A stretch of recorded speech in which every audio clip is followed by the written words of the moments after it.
വിശുദ്ധീകരിക്കട്ടെ. ശക്തനായവൻ എനിക്ക് വലിയ കാര്യങ്ങൾ ചെയ്തിരിക്കുന്നു. അവിടുത്തെ നാമം പരിശുദ്ധമാണ്.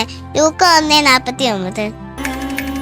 അങ്ങയുടെ വചനം എന്റെ പാദത്തിന് വിളക്കും പാതയിൽ പ്രകാശവുമാണ്. അങ്ങയുടെ വചനം എന്റെ പാദത്തിന് വിളക്കും പാതയിൽ പ്രകാശവുമാണ്. അങ്ങയുടെ വചനം എന്റെ പാദത്തിന്